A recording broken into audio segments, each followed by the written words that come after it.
প্রিয় শিক্ষার্থী, তোমাদের সবাইকে অনেক অনেক প্রীতি এবং শুভেচ্ছা জানাচ্ছি উদ্ভাস প্লাস কর্তৃক আয়োজিত আজকের সাধারণ জ্ঞান ক্লাসে। আজকের সাধারণ জ্ঞান ক্লাসে তোমাদের সাথে রয়েছে আমি মোহাম্মদ সজীব প্রধান। আমরা বরাবরের মতো আজকে সাধারণ জ্ঞানের অত্যন্ত গুরুত্বপূর্ণ কিছু বিষয় নিয়ে অত্যন্ত প্রাঞ্চল ভাষায় সহজভাবে তোমাদের সাথে আলোচনা করব, যাতে তোমরা তোমাদের ভর্তি পরীক্ষার মিশনটাকে তোমরা সাকসেসফুল করতে পারো। তো সেই ধারাবাহিকতায় আজকে আমরা তোমরা স্লাইড দেখতে পাচ্ছ। প্রথম যে প্রশ্নটা আছে সেটা দেখে তোমরা অনেকে আন্দাজ করতে পারছো যে আসলে আজকে আমাদের আলোচ্য বিষয় কি। তা আলোচ্য বিষয় এগুলো আছে, সাথে অন্যান্য বিষয় আছে, সেগুলো নিয়ে আমরা কথা বলবো। তার আগে আমি তোমাদেরকে অনুরোধ করব, তোমরা যারা লাইভে যুক্ত হয়েছে কিংবা লাইভ পরবর্তী সময়ে আমাদের ক্লাসটি করবে, আমি তোমাদেরকে তোমাদের কাছে আমার এক্সপেকটেশন থাকবে তোমরা ক্লাসটিকে ঠিক ক্লাস ভেবে করবে, অর্থাৎ খাতা কলম নিয়ে খুব সুন্দর করে মনোযোগ সহকারে ক্লাসটি করবে। ক্লাস যাতে কখনো এরকম না হয় যে অন্যান্য ভিডিওর মতো রিলস এর মতো আমরা দেখি, তাহলে কিন্তু ক্লাসের যে সার্থকতা সেটা কিন্তু তুমি পুরোপুরি গেইন করতে পারবে না। তো আমি জাস্ট 1 থেকে 2 মিনিট ওয়েট করব, আর তোমাদের সবার স্বতঃস্ফূর্ত অংশগ্রহণের জন্য। তোমরা যখন অংশগ্রহণ করবে তখনই আমরা ক্লাসটি এনজয় করব। আর তোমরা জানো আমাদের ক্লাসের একটা কমন ফিচার হচ্ছে আমরা টু ওয়ে ইন্টারাকশন করি, অর্থাৎ আমি শুধুমাত্র ক্যামেরার এপাশ থেকে কথা বলবো এরকমটা না, ও প্রান্ত থেকে তোমরা আমার সাথে কানেক্টেড হতে পারো, এবং সেটার উপায় হচ্ছে কমেন্ট সেকশন। তোমরা তোমাদের মনের ভিতরে ঘুরপাক খাওয়া যে কোনো প্রশ্ন ঝটপট কমেন্টে করো, এবং তোমরা কে কোথা থেকে যুক্ত হয়েছো সেই বিষয়ে আমাকে জানাতে পারো। আশা করছি তোমাদের সবাইকে নিয়ে আজকের ক্লাসটি সজীবতায় ভরপুর হবে এবং তোমরা অনেক কিছু শিখতে পারবে। তো আমরা ক্লাসে ঢুকে যাব, জাস্ট 1 থেকে 2 মিনিট ওয়েট করব। আর ইতিমধ্যে যারা যুক্ত হয়েছো আমি আশা করছি তোমরা ক্লাসটি খুব দ্রুততম সময়ে তোমরা ছড়িয়ে দিবে, অর্থাৎ শেয়ার করে দিবে। ক্লাস যে যত শেয়ার করবে কমেন্ট করবে তার বেসিসে তোমাদের জন্য রয়েছে আমাদের বই, অর্থাৎ উদ্ভাস প্লাস পাবলিকেশনস এর নিজস্ব নার্সিং ডাইজেস্ট বইটি তোমাদের জন্য থাকবে। সো কমেন্ট করতে, শেয়ার করতে একেবারে ভুলবা না। আমি তোমাদের সাথে আমি কানেক্টেড আছি, সো আমি তোমাদের কমেন্ট গুলো দেখতে চাই, তোমরা কি এগুলো থেকে যুক্ত হচ্ছ একটু করবে। আর আমরা ক্লাসটা খুব দ্রুত আমরা শুরু করে দেবো, কেমন? ওকে, হ্যাঁ, আচ্ছা, ওকে। আমার কাছে একটা বই তোমরা দেখতে পাচ্ছ যে উদ্ভাস প্লাস নার্সিং ভর্তি সহায়িকা। আমি এই ক্লাস শেষে 3 জনের নাম মেনশন করব, যে 3 জনকে আমাদের উদ্ভাস প্লাস থেকে এই বইটির বাজার মূল্য হচ্ছে 600 টাকা। তোমরা একেবারে ফ্রিতে এই বইটি তোমরা পেয়ে যাচ্ছ। সো এটার গ্রাউন্ড হচ্ছে যে কে কত বেশি শেয়ার করতে পারো, কমেন্ট করতে পারো, তার বেসিসে। তার মানে এটা না যে তোমরা ক্লাসে শুধুমাত্র কমেন্ট এন্ড শেয়ার নিয়ে থাকবে, তোমরা ক্লাসটা এনজয় করবে। ওকে, সো যারা শেয়ার করবে তারা জাস্ট একটু আমাকে কমেন্টে জানিয়ে দিবে স্যার শেয়ার ডান। ওকে, আর কমেন্ট তো আমি নিজেই দেখতে পাচ্ছি। সর্বোচ্চ মেনশনকারী, সর্বোচ্চ কমেন্টকারী এবং সর্বোচ্চ শেয়ার দাতা দের মধ্যে 3 জনকে দেওয়া হবে আমাদের উদ্ভাস প্লাস নার্সিং ভর্তি সহায়িকা। ওকে, ওকে, আমি দেখতে পাচ্ছি কমেন্টে আমার সাথে আছে শান্তি ইসলাম সাদিয়া। ওয়ালাইকুম সালাম সাদিয়া, আশা করছি ক্লাসটাতে উপভোগ করবে এবং পুরো ক্লাসে শেখার জন্য যে উপকরণগুলো আমরা সাজিয়েছি সেগুলো তোমাদের জন্য অনেক বেশি ফলপ্রসূ হবে।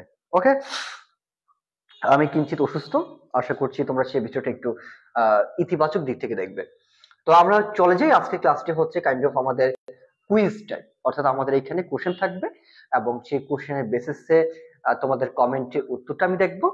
এট এ টাইম আমি সেই কোশ্চেনের সাথে ডিসকাশনে যাব, অর্থাৎ এই কোশ্চেনটা কেন হলো, কোন টপিক থেকে এসেছে, এবং পরীক্ষার সময় এর বাহিরে এই রিলেটেড কোশ্চেন কি হতে পারে। অর্থাৎ আমরা যে কোশ্চেন গুলো স্লাইডে দেখতে পাচ্ছি, পরীক্ষার সময় এই কোশ্চেনটি আসবে ব্যাপারটা সেরকম নয়, বরং এই আঙ্গিকে, এই প্যাটার্নে অন্য অন্য টাইপসের প্রশ্ন হতে পারে। সো আমাদের এক একটা কোশ্চেন দ্যাট মিনস ইন্ডিকেট করে একটা টপিক, একটা কোশ্চেন মানে একটা টপিক, সেই টপিক ধরে ধরে আমরা অ্যানালাইসিস যাব এবং তোমরা আমার সাথে সাথে ঝটপট কমেন্টে ইন্টারেকশন করবে। ওকে, তাহলে চলো আমরা ক্লাসে ঢুকে যাচ্ছি। তোমরা দেখতে পাচ্ছ প্রথমে আমরা একটি খুবই পরিচিত একটা প্রশ্ন দেখতে পাচ্ছি, আমার ভাইয়ের রক্তে রাঙানো 21শে ফেব্রুয়ারি, এই গানটির গীতিকারকে। আমরা দেখি ভাষা আন্দোলন থেকে যখনই প্রশ্ন হয় তার মধ্যে থেকে এই গানটা নিয়ে অনেক প্রশ্ন হয়। প্রতি বছর 21শে ফেব্রুয়ারি থেকে যে গানটা আমাদের কানের মধ্যে ভেসে ভেসে আসে, তাই না? এবং আমরা কবিতা আকারও কিন্তু এটা সম্ভবত ক্লাস 9, 10 বা 8 এর বইয়ে কিন্তু আমরা পড়ে আসছিলাম, তাই না? এখন আমাদের এখান থেকে প্রশ্ন কি কি হতে পারে, লাইক এখানে প্রশ্ন করছে গীতিকারকে, আমাদের গীতিকারকে। তাহলে গীতিকার মানে কি? গীতিকার মানে যিনি গানটা লিখেছেন, যিনি রচয়িতা, রাইট? তাহলে আমাদের এখানে গীতিকার হতে পারে, সুরকার হতে পারে। তাহলে আমাদের এখানে প্রশ্ন বলছে যে গানটির গীতিকার কে। ওকে, তাহলে আমরা এখানে অপশন দেখতে পাচ্ছি চারটা অপশন আছে, তোমরা একটু জটপট একেবারে বিদ্যুৎ গতিতে আমাকে জানিয়ে দাও যে হচ্ছে এটি কে লিখেছে, অর্থাৎ এই গানটির রচয়িতাকে বা গীতিকারকে। একটু ফাস্ট ফাস্ট স্মার্ট, একটু ভেরি ফাস্ট। আমরা কমেন্ট দেখে নেব কে কে কমেন্ট করেছে একটু।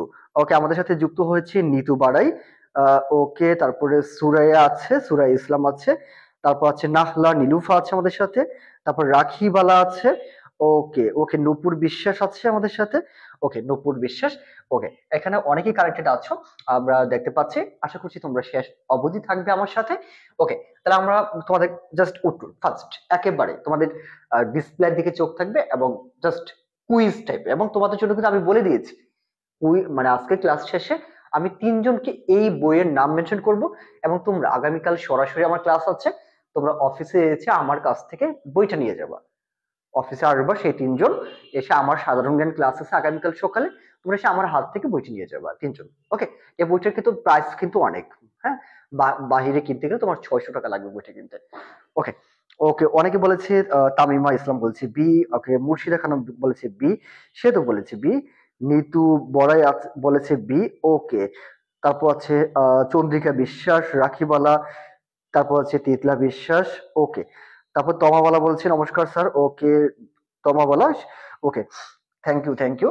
ওকে, তাহলে আমরা এই তো তোমরা সবাই জমে গেছো ক্লাসের মধ্যে, খুব ভালো লাগছে আমার বিষয়টা। তাহলে এটা উত্তর হচ্ছে আলতাফ মাহমুদ। এখন কথা হচ্ছে বাবা, যে তুমি পরীক্ষার সময় গিয়ে দেখলে যে সবকিছু ঠিকঠাক আছে, বাট এই জায়গাটাতে দিয়ে দিয়েছে সুরকার, রাইট? এই জায়গাতে কি দিয়ে দিয়েছে? সুরকার। বললো যে আমার ভাই রক্তে রাঙানো 21শে ফেব্রুয়ারি গানটির সুরকার কি? পরীক্ষার হলে গিয়ে কিন্তু গীতিকার পাওনি, পেয়েছো কি?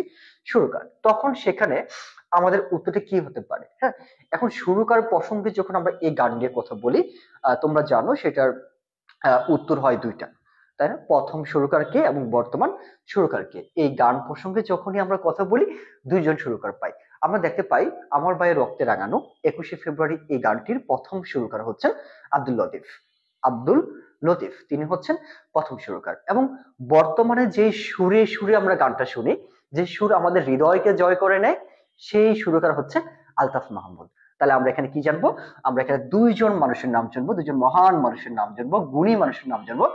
একজন হচ্ছে আব্দুল লতিফ। আব্দুল লতিফ, আব্দুল লতিফকে যদি বলা হয় আমার ভাই রক্তে রাঙানো 21শে ফেব্রুয়ারি গানটির প্রথম সুরকার কে, মানে গানটি যখন আব্দুল গাফফার চৌধুরী প্রথম লিখেন, মানে লিখার পর শুরু করেছিল কে? ফার্স্ট শুরু করেছিল আব্দুল লতিফ। ওকে, তারপর পরবর্তীতে এই সুরটা কোনো কারণবশত চেঞ্জ হয়েছে, মানে প্রথম সুরটা ভালো ছিল, তারপরে আরো গুড থেকে বেটার করার জন্য আরেকটা সুরকার আসেন, তিনি হচ্ছেন আলতাফ মাহমুদ। তার নাম কি? তার নাম হচ্ছে আলতাফ মাহমুদ। ওকে, তাহলে আমরা কি পেলাম বাবা? এখানে দুইজন সুরকার নাম পেলাম, একটা হচ্ছে আব্দুল লতিফ, আচ্ছা আলতাফ মাহমুদ, দুইজন সুরকার নাম পেয়েছি। এখন এই গানটা নিয়ে আমরা যখন এডমিশন টেস্টের প্রিপারেশন নেব, আমাদের অন্তত এই তিনজন ব্যক্তির নাম কিন্তু মনে রাখতে হবে। কি কি? ফার্স্ট অফ অল আমরা মনে রাখবো গানটি লিখেছেন আব্দুল গাফফার চৌধুরী। সো গানের যিনি গীতিকার তিনি সাধারণত একজনই থাকেন। ওকে, একটা পয়েন্ট আব্দুল গাফফার চৌধুরী তোমাদের মাথার মধ্যে একেবারে গেঁথে ফেলবা। দেন দ্বিতীয় পয়েন্ট আমরা মনে রাখবো আব্দুল লতিফ, তিনি হচ্ছেন প্রথম সুরকার। তারপর তৃতীয় ব্যক্তির নাম হচ্ছে আমাদের আলতাফ মাহমুদ। এই তিনজন ব্যক্তির নাম তোমার মাথার মধ্যে একেবারে গেঁথে ফেলবা, ঠিক আছে? তাহলে তোমাদের পরীক্ষার জন্য কিন্তু গুরুত্বপূর্ণ, ঠিক আছে? ওকে ওকে, ক্লাসটা কিন্তু শেয়ার করো, যারা শেয়ার করছে জাস্ট একটু লিখে দাও স্যার শেয়ার ডান, এতটুকু জাস্ট লিখে ফেলো, তাহলে আমি নোট ডাউন করতে পারবো, এবং হচ্ছে কারা শেয়ার করেছে কারা কমেন্ট করেছে তার বেসিসে কিন্তু আমি তোমাদেরকে বইটা দেবো আগামীকাল। আগামীকাল আমার ক্লাস আছে, আমার ক্লাসে তোমাদেরকে ওয়েলকাম করছি, তোমরা আসো, তোমাদেরকে আমি নিজ হাতে বইটা দিয়ে দেবো। ওকে বাবা, তারপর আমরা দেখবো হচ্ছে আমাদের সেকেন্ড কোশ্চেন। ওকে, সেকেন্ড কোশ্চেন আমাদের, ওকে ওকে, সেকেন্ড কোশ্চেন আমাদের, এটা ঠিক সেকেন্ড কোশ্চেন না, তবে কোশ্চেনের চেয়ে বেশি গুরুত্বপূর্ণ। আমাদের এখানে নার্সিং অনলাইন ফ্রি ক্লাসের একটা রুটিন দেওয়া আছে, তোমরা জাস্ট এক ঝলক দেখে ফেলতে পারো, আমাদের পেজও সেটা আপলোড করা আছে। যে ইংরেজি ক্লাস অলরেডি হয়ে গেছে, বাংলা ক্লাস হয়ে গেছে, ইংরেজি ক্লাস আমাদের গুরু নিয়েছে, ইংরেজি ক্লাস নিয়েছে মামুন স্যার, বাংলা ক্লাস নিয়েছিল গুরু আব্দুল্লাহ স্যার, আর আজকে তো আমি হচ্ছে জিকে ক্লাস নিচ্ছি। তারপর আমাদের আরো দুইটা ক্লাস আছে, ইংরেজি মামুন স্যার নেবেন, রবিবারে জীববিজ্ঞান নেবেন আশিক স্যার, সবগুলো ক্লাস রাত ঠিক 8টায়। ওকে, তারপরে আমরা, ওকে ওইটা রিপিট হয়েছে, এই গুড, আমরা এই কোশ্চেনটাতে চলে আসবো। এখানে আমরা দেখতে পাচ্ছি কেন্দ্র শহীদ মিনারের স্থপতিকে। ওকে, কেন্দ্রীয় শহীদ মিনারের স্থপতিকে। আচ্ছা, এখানে কি বলছে, একজন বলছে যে সুরকার আর গীতিকার যুদ্ধ লাগায় গোলায় দিছে। ওকে, শোনো বাবা, এখানে গোলানোর মতো কিছু নাই। সুরকার মানে যিনি শুরু করেন, আমরা যে সুরটা শুনতে পাই। একটা গানের ক্ষেত্রে বেসিক্যালি তিনজন ব্যক্তি থাকেন। একজন হচ্ছে গীতিকার, যিনি হচ্ছে গানটা লিখেন, একজন হচ্ছে সুরকার, যিনি গানটা সুর করেন, এবং থার্ড পার্সন হচ্ছে যিনি হচ্ছে গানটা গায়, মানে হচ্ছে যিনি কণ্ঠশিল্পী। তিনজন ব্যক্তি থাকে, তাই না? তাহলে আমাদের এই গানটা লিখেছেন আব্দুল গাফফার চৌধুরী, তিনি লিখেছেন, রচয়িতা। তারপরে সুরকার, তো সুরকারের ক্ষেত্রে আমরা নাম পেয়েছি দুইজন, আব্দুল লতিফ আর হচ্ছে আলতাফ মাহমুদ, দুজন সুরকার আমরা পেয়ে গেছি, তাদেরকে কম্পোজার বলা হয়, তোমরা জানো। তারপরে গাওয়ার যে কণ্ঠশিল্পীর ক্ষেত্রে এখানে আমরা দেখতে পাচ্ছি এই গান সবাই গাচ্ছে, অনেক সিঙ্গার আছে, এবং বাংলাদেশের অনেক প্রমিনেন্ট যারা আর্টিস্ট আছে, সিঙ্গার আছে, তারা সবাই এই গানটা গিয়েছেন। ঠিক আছে, সো গুলিয়ে ফেলার মতো কিছু নাই। আমরা দেখতে পাচ্ছি share done, share done, Keya Islam, thank you. Murshida share done, Sanjid Islam Sadia share done, Rakhibala share done, Nitu Barai share ডান, ওকে। তারপর হচ্ছে অরণ্যা বাগচি শেয়ার ডান, ওকে। আকশে আকশে আছে, ওকে। তনিয়া রহমান আছে, আসসালামু আলাইকুম স্যার। ওয়ালাইকুম সালাম তনিয়া, ওকে। তোমাদের অনেককে দেখতে পাচ্ছি যারা আমাদের আগের স্টুডেন্ট এন্ড সাকসেসফুল স্টুডেন্ট। তোমাদেরকে ক্লাসে পেয়ে আমার ভীষণ ভালো লাগছে। আমার অসুস্থতা আছে, তারপর আমার খুব ভালো লাগছে যে তোমরা আমার সাথে আছো। তোমরা সাথে থাকলেই মনে হয় আমি সুস্থ থাকি, ভালো থাকি। ওকে, তাহলে আমরা এবার পড়াতে চলেছি। আমরা দেখতে পাচ্ছি কেন্দ্রীয় শহীদ মিনারের স্থপতিকে। ওকে, আমরা মইনুল হোসেন দেখতে পাচ্ছি, হামিদুর রহমান, শামীম শিকদার, এন্ড হচ্ছে মাহিদুজ্জামান খান আমরা দেখতে পাচ্ছি। তাহলে তোমরা একটু জটপট জাস্ট 10 সেকেন্ডের মধ্যে একটু বলে ফেলো যে আমরা যে ঢাকা মেডিকেল কলেজ পাশে, ঢাকা মেডিকেল এবং হচ্ছে ঢাকা বিশ্ববিদ্যালয়ের আইন বিভাগের মাঝামাঝি যে আমরা সেন্ট্রাল শহীদ মিনারটা দেখতে পাই, সেই শহীদ মিনারটার স্থপতি কে বা ডিজাইনার কে? হ্যাঁ, কে করেছে এই নকশাটা, একটু বলো। ওকে, ইতিমধ্যে তোমরা, বাহ, তোমরা তো অনেক এক্সপার্ট, তোমরা দেখছি খুব সুপার স্পিডে বলে ফেলো। মানে বি বি, অন্য উপর বিশ্বাস বি আছে, সে তো বলছে বি আছে, ওকে। আখি সুলতানা বি, ওকে। ওকে, ওকে। অরণ্য, ওকে, ঠিক আছে অরণ্য, থ্যাংক ইউ, থ্যাংক ইউ। অরণ্য নাম তো খুব সুন্দর নাম, অরণ্য, ইউনিক নাম, খুব দারুণ নাম। ওকে, থ্যাংক ইউ। ওকে, আখি সুলতানা, তারপর হচ্ছে খ Murshida Khanam B, okay, very good. Okay, thank you, thank you. তোমরা অনেক ভালো জানো, দেখেছো তোমরা কত ফাস্ট রিপ্লাই করতে পারো। তোমাদের চান্স না, তোমরা এবার প্লেস করবে, বুঝেছো? তো আমরা এটা দেখতে পাচ্ছি হচ্ছে হামিদুর রহমান। এক্স্যাক্টলি এটা সঠিক উত্তর কি হবে? এটা সঠিক উত্তর হবে হামিদুর রহমান। এখন কথা হচ্ছে ভাই, আমি যখন ক্লাসে তোমাদেরকে পড়াই, যে আমরা শহীদ মিনার প্রসঙ্গে যখন তোমাদের সাথে আমার ডিসকাশন থাকে, তখন আমরা কি করি, যে হচ্ছে দুইটা ভাগ করে ফেলি, রাইট, তাই না? ওকে, এক্সেপশনাল লিঙ্কন, না, এক্সেপশনাল লিঙ্কন, ওকে, সুন্দর নাম। ওকে, তারপর আমরা দেখতে পাচ্ছি এখানে আমরা যখন ক্লাসে পড়ি, শহীদ মিনারটা আমরা দুইটা ভাগে ভাগ করে বলি। একটা হচ্ছে বর্তমান শহীদ মিনার, একটা হচ্ছে আমার বর্তমান বা কেন্দ্রীয় শহীদ মিনার যেটা, আর হচ্ছে আমাদের প্রথম শহীদ মিনার, রাইট? দুইটা শহীদ মিনার কিন্তু আমরা ডিভাইড করে করে কিন্তু আমরা করে ফেলি, রাইট? তাহলে এখন আমাকে বলছে কেন্দ্রীয় শহীদ মিনারের স্থপতিকে। যখন কেন্দ্রীয় শহীদ মিনারের স্থপতিকে বলা হয়, তখন আমরা ধরেই নেব সেটা বর্তমান যে শহীদ মিনার আছে সেটাকে মিন করা হচ্ছে, তাই না? সেটাকে মিন করা হচ্ছে। তাহলে আমরা বর্তমান শহীদ মিনার যেটা, সেটাকে হামিদুর রহমান। কিন্তু দেখো, পরীক্ষার সময়ে এমনও হতে পারে যে বর্তমান শহীদ মিনার বা কেন্দ্রীয় শহীদ মিনার স্থপতিকে, এটা পরীক্ষার সময় আসলো না, বললো যে প্রথম যে শহীদ মিনারটা করা হয়েছিল সেই শহীদ মিনারটার স্থপতিকে। এটা আসতে পারে না? তোমরা জানো প্রথম যে শহীদ মিনার করা হয়েছিল সেটা ভেঙে ফেলা হয়েছিল, তারপর আবার শহীদ মিনার করা হয়েছে। তাহলে প্রথম যে শহীদ মিনার করা হয়েছিল সেটার স্থপতি হচ্ছে ডাক্তার বদরুল আলম। সেটা কি? ডাক্তার বদরুল আলম। ওকে, ডাক্তার বদরুল আলম। বুঝতে পেরেছো বিষয়টা? তাহলে আমরা কিন্তু আগেই বলেছি যে আমরা যে কোশ্চেন গুলো সলভ করছি, সেই কোশ্চেন গুলো ব্যাপারটা এরকম না, পরীক্ষার সময় এই কোশ্চেন গুলো হুবহু চলে আসবে। বাট আমরা এতটুকু বলতে পারি, আমাদের কোশ্চেন অ্যানালাইসিসটা এমন হবে যে ওই রিলেটেড যত টাইপসের কোশ্চেন হতে পারে সেগুলো আমরা ডিসকাশন করব।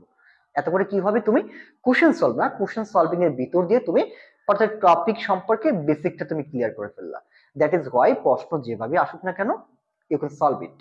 ওকে, তাহলে আমরা দেখতে পাচ্ছি এখানে যে বর্তমান শহীদ মিনারটা আমরা দেখবো হচ্ছে হামিদুর রহমান, আর যে বলা হয় প্রথম শহীদ মিনারকে, সে হচ্ছে ডাক্তার বদরুল আলম। ওকে, এখন কথা হচ্ছে ভাই, আমি আরেকটা ছোট্ট প্রশ্ন করব, তোমরা যারা জানো একটু জটপট রিপ্লাই করবা। সেটা হচ্ছে বলো, পরীক্ষার সময় স্থপতি কে, সেটা না বললে পরীক্ষার সময় তোমাকে বললো যে কেন্দ্রীয় শহীদ মিনারের উদ্বোধন করেছিল কে? কেন্দ্রীয় শহীদ মিনারের উদ্বোধন মানে বর্তমান যে শহীদ মিনারটা আছে সেটা উদ্বোধন করেছিল কে? ওকে, একটু ফার্স্ট। ওকে, লিজা আছে। আসসালামু আলাইকুম স্যার। ওয়ালাইকুম আসসালাম লিজা, ভালো আছি। ওকে ওকে, হ্যাঁ লিজা ভালো আছি। এই দুষ্ট পোলাপান ক্লাসের মধ্যে কি সব বলতেছে, সুপার গুলো দিয়ে দিয়ে, হ্যাঁ ক্লাস সুপার গুলো দিয়ে পারলে মাথার মধ্যে পড়াটা আটকাও, হ্যাঁ ওইটা কাজে লাগবে, হ্যাঁ। ওকে, তাহলে আমি যে প্রশ্ন করছি সেটা বলো যে আমরা বর্তমান শহীদ মিনার সেটার উদ্বোধন কে করেছিল সেটা বলো। জাস্ট এইটা যারা পারবা তাদের জন্য কিন্তু আমি কিন্তু স্কোরে একেবারে লিখে লিখে রাখছি। ও যে বলছি না যে বই আছে ক্লাস শেষে তিনজনকে একেবারে বিনামূল্যে বই দেবো আমি নিজে। সো এবার যেটা বলছি সেটা বলো, যে আমরা যে শহীদ মিনারটা দেখতে পাচ্ছি সেটার উদ্বোধন কে করেছিল সেটা বলো। ফার্স্ট ফার্স্ট, একটু সুপার ফার্স্ট। ওকে,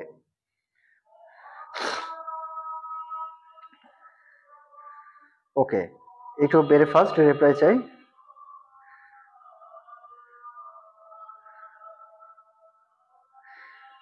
হ্যাঁ, অনেকদিন পর আপনাকে পেয়েও আমার খুব ভালো লাগছে, আপনি আছেন। ওকে, আচ্ছা তোমরা হয়তো বা উত্তরটা এখনো দিতে পারছো না বা দিবা অত দেরি হবে। আমি বলে দিই, আমাদের বর্তমান যে শহীদ মিনারটা আছে সেটা উদ্বোধন করেছিল শহীদ মানে ভাষা শহীদ আবুল বরকতের মা হাসিনা বেগম। কে করেছিল? বরকতের মা হাসিনা বেগম। তাহলে এটা কিন্তু আসতে পারে যে উদ্বোধন কে করেছিল? আবুল বরকতের মা হাসিনা বেগম কিন্তু উদ্বোধন করেছিল। ঠিক আছে, সো এই রিলেটেড প্রশ্ন যখন আমরা শহীদ মিনার নিয়ে কথা বলবো ওইখান থেকে কিন্তু প্রশ্ন হওয়ার যথেষ্ট স্কোপ রয়েছে এবং সেটা হতে পারে। তাহলে আমরা মনে রাখবো যে বর্তমান শহীদ মিনার সেটা বরকতের মা ভাষা শহীদ যে বরকত আছে সেই বরকতের মা কে? বরকতের মা হাসিনা বেগম। কে করেছে? আবার বরকত বলে না, বরকত তো মারাই গেছে। কে করেছে সেটা? হাসিনা বেগম। হাসিনা বেগম করেছে। কে করেছে এটা? বরকতের মা হাসিনা বেগম সেটা উদ্বোধন করেছে। এখন কথা হচ্ছে ভাই, যদি তোমরা দেখো যে এইটা না দিয়ে কিন্তু আমাদের প্রশ্ন আবার এখান থেকে হাতে আসতে পারে। তার মানে শহীদ মিনার নিয়ে কিন্তু সেম টাইপের প্রশ্ন দুই জায়গা থেকে হতে পারে, একটা বর্তমান আর একটা হচ্ছে প্রথম শহীদ মিনার। দুইটা জায়গা থেকে কিন্তু প্রশ্ন হওয়ার যথেষ্ট চান্স রয়েছে। তো আমরা যদি দেখি যে প্রথম শহীদ মিনার সেটা উদ্বোধন কে করেছিল, সেটা হচ্ছে শহীদ শফিউরের পিতা মৌলভী মাহবুবুর রহমান। জাস্ট নামটা একটু মনে রাখো, বইয়ের মধ্যে গেলে পেয়ে যাবা যে বরকতের মা হাসিনা বেগম। তাহলে আমি একটু সামারাইজ করে দিচ্ছি। যদি বলা হয় প্রথম শহীদ মিনারের ডিজাইনার কে? ডাক্তার বদরুল আলম। এটা উদ্বোধন কে করেছিল? শহীদ শফিউরের পিতা মৌলভী মাহবুবুর রহমান। আর যদি বলা হয় বর্তমান শহীদ মিনার সেটার তোমার ডিজাইনার বা স্থপতি কে? হামিদুর রহমান। এটা উদ্বোধন কে করেছিল? হাসিনা বেগম। আজান হচ্ছে, জাস্ট একটু আমরা ব্রেক নিই, ক্লাসে কানেক্টেড থেকো। আর আমি হচ্ছে তোমাদেরকে একটা কোশ্চেন দিচ্ছি, সেটা একটু উত্তর করো। ওকে, এটার উত্তর করো জটপট।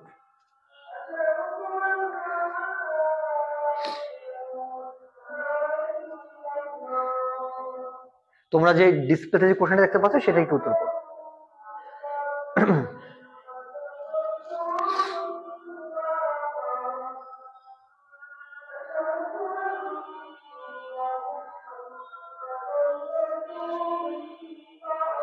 এই কোশ্চেনটার উত্তর কি হবে first?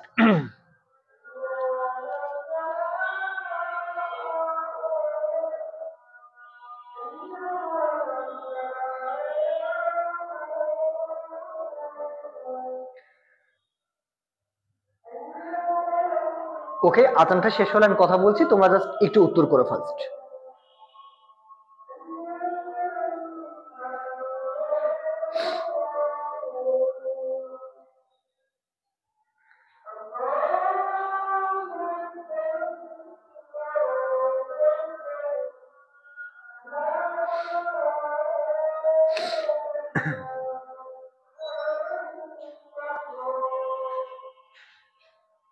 Okay, thank you so much. আজান শেষ হচ্ছে, আমরা প্রশ্ন দেখতে পাচ্ছি যে 1948 সালে পাকিস্তান গণপরিষদে বাংলাকে রাষ্ট্রভাষা করার দাবি জানান কে? ওকে, এই প্রশ্নটা কিন্তু ভেরি সিগনিফিকেন্ট, পরীক্ষা আসার জন্য কিন্তু মানে কমন উপযোগী একটা প্রশ্ন, যে রাষ্ট্রভাষা করার দাবি জানিয়েছিলেন কে? তা তোমরা অনেকে উত্তর করেছো, তোমাদের উত্তরগুলো যদি আমি দেখি, তোমরা এই ক্ষেত্রে উত্তর দিয়েছো হচ্ছে মুর্শিদা উত্তর করেছে, তিতলি উত্তর করেছে, আখি, নদী, সামজিদা, রাখি, লিঙ্কন, তারপর নাহলা, নীলুফা, তনিয়া রহমান আছে, আকশি আছে, পূর্ণিমা হালদার আছে, ওকে। তারপরে চন্দ্রিকা বিশ্বাস আছে, নূপুর বিশ্বাস আছে। ওকে, তোমরা কিন্তু সঠিক উত্তর দিয়েছো। থ্যাংকস ইউ, তোমাদেরকে সবাইকে অনেক অনেক থ্যাঙ্কস, তোমরা সঠিক উত্তর দিয়েছো। আমরা এটা দেখতে পেলাম যে এটার সঠিক উত্তর হচ্ছে ধীরেন্দ্রনাথ দত্ত। এবার তোমরা বলো তো ধীরেন্দ্রনাথ দত্তের বাড়ি কোথায়? ধীরেন্দ্রনাথ দত্তের বাড়ি কোথায় এটা একটু ফার্স্ট বলো। আমার কথা তোমাদের কানে যাওয়ার সাথে সাথে তোমরা কমেন্টে করে ফেলবে, কারণ আমাদের অনেকগুলো গুরুত্বপূর্ণ কোশ্চেন আছে যেগুলো সলভ করতে হবে। তাহলে বলো ধীরেন্দ্রনাথ দত্তের বাড়ি কোথায়? এটা কিন্তু পরীক্ষার সময় আসে যে ধীরেন্দ্রনাথ দত্তের বাড়ি কোথায়।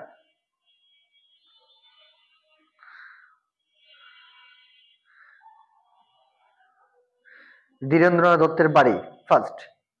ওকে, মুর্শিদা বলছে কুমিল্লা, কে ইসলাম বলছে এ। ওকে, তোমরা যারা ক্লাসে জয়েন করেছো তোমরা ক্লাসে শেষ অবধি থাকবা। ওকে, মুর্শিদা খালম কুমিল্লা। আর আর আর কি? এটা ফার্স্ট, ভেরি ফার্স্ট। কুমিল্লা বা ফেনী, চাঁদপুর, এনিথিং হতে পারে কুমিল্লা। এটা পরীক্ষা আসে বাবা, পরীক্ষা কিন্তু আসতে পারে যে ওনার বাড়ি কোথায়, ধীরেন্দ্রনাথ দত্তের বাড়ি কোথায়, কুমিল্লা। ওকে, ফার্স্ট মুর্শিদা বলেছে কুমিল্লা, ওকে। আখি বলেছে কুমিল্লা, তমাওয়ালা বলেছে কুমিল্লা। ওকে, এবার বলো আমার বাড়ি কোথায়? আমার বাড়ি কোথায় সেটা বলো তো। ওকে, নীলুফা বলেছে কুমিল্লা, তাহলে আমার বাড়ি কোথায়? আমার বাড়ি কোথায় সেটা জানো? এই লিজা বলছে ব্রাহ্মণবাড়িয়া। ব্রাহ্মণবাড়ি কার বাড়ি? আমার বাড়ি ব্রাহ্মণবাড়িয়া নাকি হচ্ছে ধীরেন্দ্রনাথ দত্তের বাড়ি ব্রাহ্মণবাড়িয়া? ওকে, বাহ, কুমিল্লা। কুমিল্লা দেখছো, তোমরা সবাই কুমিল্লা লিখছো, মানে আমার জেলার নামটা লিখেছো, বুঝছো? আমার ভালো লাগতেছে। এই জন্য তোমাদেরকে বলেছি যে আমার বাড়ি কোথায়, ধীরেন্দ্রনাথ দত্তের বাড়ি কোথায়, কুমিল্লা। তার মানে বুঝছো আমরা হচ্ছে ভাষার জন্য কত বড় কন্ট্রিবিউশন প্লে করেছি। একেবারে জায়গা মতো গণপরিষদে গিয়ে আমরা বাংলা ভাষার দাবি জানিয়ে আসছি। কুমিল্লার মানুষ কিন্তু সেই ক্ষেত্রে অনেক বেশি অ্যাডভান্স, এগিয়ে আছে। বুঝতে পেরেছো?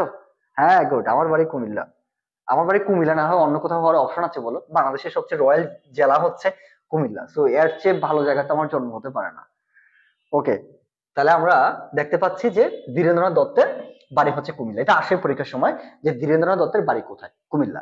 এখন এখানে আরেকটা পয়েন্ট আসতে পারে, সেটা হচ্ছে তোমার জানলা 1948 সালে। ওকে, 48 সালে। এখন যদি প্রশ্নকর্তার মাথায় যদি শয়তানি একটু ঘুরপাক বেশি খায়, যে হচ্ছে আমি এত সহজ প্রশ্ন দেব না যে কে দাবি জানিয়েছে, আহ, তার বাড়ি কোথায়, আমি এই প্রশ্ন করব না। তার যদি মাথার মধ্যে ঘুরপাক খায় যে আমি একটু তারিখ দেব, তারিখ দিয়ে তাকে একটু আটকানোর চেষ্টা করব, তাহলে কোশ্চেনটা কি হতে পারে? তখন বলবো হচ্ছে একটু ডিরেক্টটা জানবে যে কবে ধীরেন্দ্রনাথ দত্ত গণপরিষদে বাংলার দাবি জানিয়েছেন। তখন তোমরা কিন্তু সালটা কিন্তু খুব ভালো মতো জানো, সেটা কি 1948, তোমরা সাল জানো। তো সাল নিয়ে তোমাদের কোনো যন্ত্রণা যাতনা কোনো কারণ নেই। তোমরা জাস্ট মনে রাখবা সেটা হচ্ছে 23শে ফেব্রুয়ারি। 1948 সালে কবে? 23 ফেব্রুয়ারি। এখন তোমরা যারা 23শে ফেব্রুয়ারি ভুলে যাও, তোমরা জাস্ট মনে রাখবা 21শে ফেব্রুয়ারি আমাদের যে একটি সরকারি ছুটির দিন, জাতীয় একটা দিন। তো আমরা কিন্তু সেটা জানি 21শে ফেব্রুয়ারি। তোমরা জাস্ট মনে রাখবে 21শে ফেব্রুয়ারি 2 দিন পরে। 21শে ফেব্রুয়ারি কদিন পরে? 2 দিন পরে। 2 দিন পর মানে কি 23শে ফেব্রুয়ারি। ওকে, মনে রাখবা। তাহলে আমরা দেখতে পাচ্ছি 1948 সালের 23শে ফেব্রুয়ারি পাকিস্তানের গণপরিষদে কুমিল্লার ছেলে ধীরেন্দ্রনাথ দত্ত সে কি করেছে যে বাংলাকে রাষ্ট্রভাষা করার জন্য সে সেখানে দাবি জানিয়েছেন। ওকে, তাহলে কিন্তু আমাদের এই তারিখটা কিন্তু ইম্পর্টেন্ট, যে তারিখটা কবে? 1948 সালের 23শে ফেব্রুয়ারি। দুইটা পয়েন্টই কিন্তু আমাদের জন্য, এই তিনটা পয়েন্টই গুরুত্বপূর্ণ। কে জানিয়েছে, কবে জানিয়েছে, এবং ওনার বাড়িটা কোথায়। এই এই এগুলো কিন্তু পরীক্ষার সময় ঘুরে ফিরে কিন্তু আসে, তিনটা কোশ্চেনই আসে। বিশ্বাস না হলে কোশ্চেন ব্যাংক উল্টে দেখো, এই টাইপসের কোশ্চেন গুলা বেশি আসে। তাহলে আমরা তিনটা পয়েন্ট মনে রাখবো যে বাংলার দাবি জানিয়েছেন ধীরেন্দ্রনাথ দত্ত, কোথায় জানিয়েছেন? গণপরিষদে জানিয়েছেন, পাকিস্তানের গণপরিষদে। কত সালে জানিয়েছেন? 1948 সালে। তারিখ কবে? 23শে ফেব্রুয়ারি। ধীরেন্দ্রনাথ দত্তের বাড়ি কোথায়? কুমিল্লাতে। বুঝতে পেরেছো? ওকে, ঠিক আছে। হ্যাঁ, রয়্যাল জেলা, রয়্যাল জেলা। ওকে, এই তো ভেরি গুড। তাহলে তোমরা এই পয়েন্ট গুলো কিন্তু মনে রাখবে। হ্যাঁ, আগামীকাল আমার জিকে ক্লাস আছে, সেখানে কিন্তু আমি ধরবো। ওকে, নেক্সট নেক্সট আমরা দেখবো হচ্ছে 21শে ফেব্রুয়ারি আন্তর্জাতিক মাতৃভাষা দিবস ঘোষণা করা হয় কত তারিখ? হ্যাঁ, এটাও অনেক বেশি গুরুত্বপূর্ণ বাবা, এটাও অনেক বেশি গুরুত্বপূর্ণ। ফার্স্ট, আর যারা ক্লাসে চুপি চুপি ক্লাস করছেন কিন্তু ক্লাসে কমেন্ট করছেন না, শেয়ার করছেন না, তাদেরকে কিন্তু জাতি মনে রাখবে এবং জাতি কিন্তু তাদেরকে কখনো ক্ষমা করবে না। তো আপনাদের উচিত হচ্ছে জটপট শেয়ার করা, শেয়ার করে বলে ফেলা স্যার শেয়ার ডান। এবং কারা কারা কমেন্ট করছে সেগুলো কিন্তু আমি মনে রাখছি। এবং আমি কিন্তু যারা সবচেয়ে বেশি মেনশন করবে, কমেন্ট করবে, শেয়ার করবে, তাদের জন্য রয়েছে উদ্ভাস প্লাসের নার্সিং ভর্তি সহায়িকা। এবং সেটা কয়জন পাবে? তিন তিনজন পাবে এই ভর্তি সহায়িকা, এবং ঠিক আগামীকাল সকালে আমার কাছ থেকে নিতে পারবে। ঠিক আছে, okay. First, very first reply. আর ভাই এগুলা লিখতে জটপট বলে ফেলবা, হ্যাঁ এগুলা এগুলো কোনো ব্যাপার হলো? পরীক্ষার জন্য এটা খুব গুরুত্বপূর্ণ যে এটা কবে স্বীকৃতি দিয়েছে, কারা স্বীকৃতি দিয়েছে, কবে থেকে পালিত হয়, এই পয়েন্টগুলো কিন্তু আমাদের জন্য খুব বেশি গুরুত্বপূর্ণ। আমরা এখন দেখতে পাচ্ছি 100 মানে 14 মতো কমেন্ট আছে। আমরা আশা করছি কমেন্টের সংখ্যাটা আমরা 1 কে ক্রস করে ফেলবো আজকে। ওকে, আমাদের টার্গেট আজকে মানে 1 কে কমেন্ট একেবারে করে ফেলবো। 1 কে কমেন্ট করা মানে কি, দেখেন যে হাই হ্যালো গল্প না, আমরা রেসপন্স করতে করতে আমরা কি করবো, 1 কে কমেন্ট বানিয়ে ফেলবো। সো তোমরা অনেকে যুক্ত আছো, একজনে 20টা করে কমেন্ট করলে ব্যাপার না, হয়ে যাবে। ওকে, তাহলে আমরা 21শে ফেব্রুয়ারি আন্তর্জাতিক মাতৃভাষা দিবস পালন করা হয়, ঘোষণা করা হয় কবে? ওকে, তাহলে দুইটা কোশ্চেন কিন্তু হতে পারে, যেমন আমি পড়তে গিয়ে বলে ফেলেছি যে পালন করা হয় কবে, তাহলে পালন করা হয় একটা বিষয় আর ঘোষণা করা একটা বিষয়। তাহলে আমরা দেখবো এটা 21শে ফেব্রুয়ারি আন্তর্জাতিক মাতৃভাষা দিবস হিসেবে পালন করা হয় 17 মানে ঘোষণা করা হয় 17 নভেম্বর 1999 সাল থেকে। তাহলে 17 নভেম্বর 1999 সালে কি করা হয়েছে, 21শে ফেব্রুয়ারিকে আন্তর্জাতিক মাতৃভাষা দিবস হিসেবে ডিক্লারেশন দেওয়া হয়েছে। এখন বাবা এখানে আরেকটা গুরুত্বপূর্ণ পয়েন্ট তোমাদেরকে মনে রাখতে হবে, সেটা কি, যে বলা হতে পারে যে এটা ডিক্লারেশন দিয়েছে, ঘোষণা দিয়েছে, কে ডিক্লেয়ার করেছে, তাই না? কে ঘোষণা করেছে, এটা খুব গুরুত্বপূর্ণ। তোমরা কি বলতে পারো যে আসলে যে আন্তর্জাতিক মাতৃভাষা দিবস ঘোষণা করা হয়েছে, এই ঘোষণাটা করলো কে, কারা করলো ঘোষণাটা? এটা কি তোমরা জানো? যদি জানো তাহলে একটু জটপট, জাস্ট জটপট বলে ফেলো যে স্যার ওনারা করেছে, এ করেছে, কে করেছে বল। ওকে, এটা কিন্তু পরীক্ষার জন্য খুব গুরুত্বপূর্ণ। ওকে, রূপা মন্ডল বলেছে ইউনেস্কো। ইউনেস রূপা মন্ডল ইউনেস্কো বলেছে। ওকে, হ্যাঁ রূপা মন্ডল খুব ট্যালেন্টেড, হ্যাঁ বাহ, ভেরি গুড। তাহলে এটা ঘোষণা করেছে কে? ইউনেস্কো। ইউনেস্কো, ঠিক আছে, তোমরা খুব ক্যাপিটাল লেখা লিখতে পারো, ইউনেস্কো। তাহলে ঘোষণা করে কি করেছে, ইউনেস্কো এটা ঘোষণা করেছে। ঠিক আছে, পরীক্ষার সময় কিন্তু এটা গুরুত্বপূর্ণ। ওকে, আর আকশি বলেছে যে হচ্ছে এটা পালন করা হয় 2000 সাল থেকে। ডেফিনেটলি 2000 সাল থেকে পালন করা হবে, কারণ আমরা দেখতে পাচ্ছি 1999 সালে 17 নভেম্বর ঘোষণা করেছে। তাহলে দেখো 1999 সালে কি আর 21শে ফেব্রুয়ারি আছে যে পালন করা হবে? একবার বছরের শেষ প্রান্তে গিয়ে ঘোষণা করেছে। তাহলে পালনটা হবে কবে? পালনটা হবে ডেফিনেটলি তার পরের বছর, দ্যাট মিনস 2000 সালের 21শে ফেব্রুয়ারি। তখন থেকে কি করা হচ্ছে, সারা পৃথিবী জুড়ে আন্তর্জাতিক মাতৃভাষা দিবস পালন করা হয়। প্রত্যেক জাতি তাদের মাতৃভাষার প্রতি শ্রদ্ধা নিবেদন করে, তাদের মাতৃভাষা নিয়ে তারা প্রাণ ভরে কথা বলে, তারা লিখে, তারা আলোচনা করে। সো 21শে ফেব্রুয়ারি আমাদের আন্তর্জাতিক মাতৃভাষা দিবস ঘোষণা করা হয়েছে 1999 সালের 17 নভেম্বর, এবং সেটা তারা দিয়েছে, ইউনেস্কো দিয়েছে, এবং এটা পালন করা হয় 2000 সাল থেকে। তাহলে বাবা দেখতেই পাচ্ছ আমি প্রত্যেকটা কোশ্চেন কিন্তু শুধুমাত্র টিক চিহ্ন দিয়ে চলে যাচ্ছি না, ওই কোশ্চেন রিলেটেড কি কি কোশ্চেন আসতে পারে অল্টারনেটিভ, সেগুলো তোমাদেরকে বলে দিচ্ছি। দ্যাট ইজ হোয়াই তোমরা কিন্তু এইভাবে যদি কোশ্চেন সলভ করতে পারো, তাহলে কিন্তু তোমরা পরীক্ষার সময় কিন্তু কমন পাবা। বাট আমি যদি জাস্ট এটার উত্তর বলে চলে যাই, এটা পরীক্ষার সময় নাও আসতে পারে, দেখা গেল অন্য একটা চলে আসলো, তখন কিন্তু তুমি পারবে না। ওকে, ঠিক আছে। ওকে, থ্যাংক ইউ। অনেকে দেখতে পাচ্ছি বলেছে ইউনেস্কো, আকশি বলেছে, চন্দ্রিকা বিশ্বাস বলেছে, সাদিয়া বা সঞ্জিদা বলেছে, পূর্ণিমা হালদার। ওকে, ঠিক আছে, very good, thank you so much. Setu বলেছে, রাখিবালা বলেছে। ওকে, নদী মন্ডল। ওকে, ভেরি গুড, বাহ সব। তারপর মুর্শিদা বলেছে জাতিসংঘের ইউনেস্কো বলেছে। ওকে, বাহ, মুর্শিদা একটু বড় করে বলেছে। মুর্শিদা তাহলে বলো, তুমি বলছো জাতিসংঘের ইউনেস্কো করেছে, ইউনেস্কো সদর দপ্তর কোথায় বলো তো? একটু পারলে বলে ফেলো ঝটপট যে এটা সদর দপ্তর কোথায়।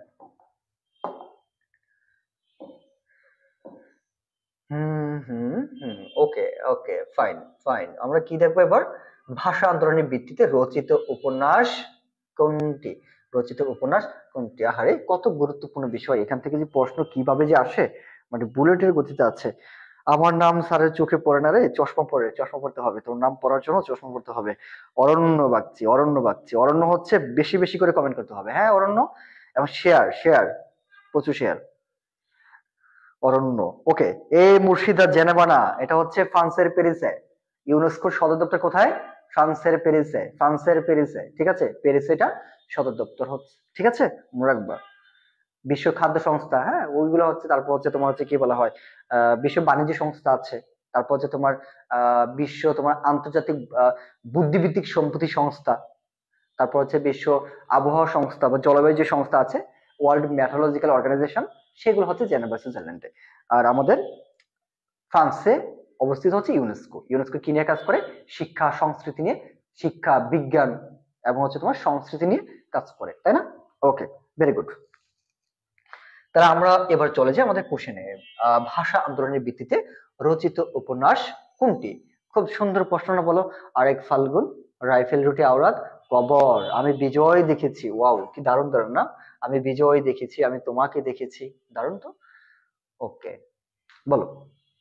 ফার্স্ট আমরা তাহলে এই কোশ্চেনটা সলভ করবো এখন, যে হচ্ছে কে বলেছে।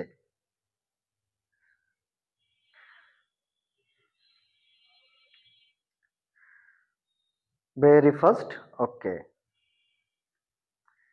তাহলে আমরা কি দেখবো, যে আমাদের উপন্যাসটি কে লিখেছেন, ভাষা আন্দোলন ভিত্তিক উপন্যাস কোনটি, সেটা নিয়ে আমরা কথা বলবো। ওকে ওকে ওকে, ভেরি ফার্স্ট।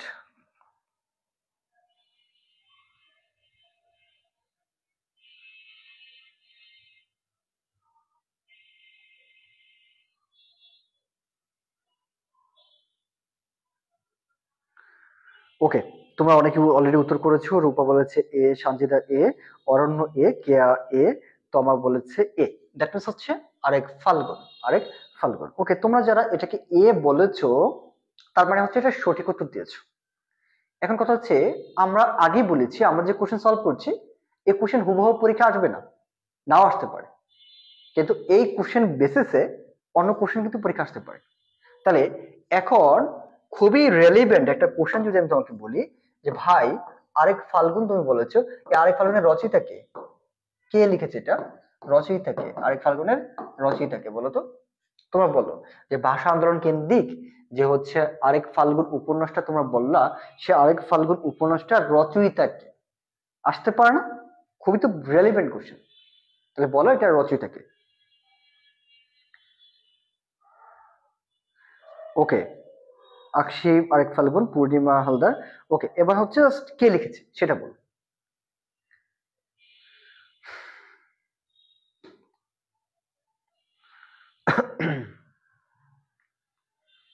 এটা যারা পারবে তারা হচ্ছে এই বিষয়ে ডেফিনেটলি পড়াশোনা করে আসছে, কেমন? যারা পড়াশোনা করেনি তারা কিন্তু বলতে পারবে না। অন্তত একজন উত্তর দিলে আমি ডিসকাশনে চলে যাব যে কে বলেছে।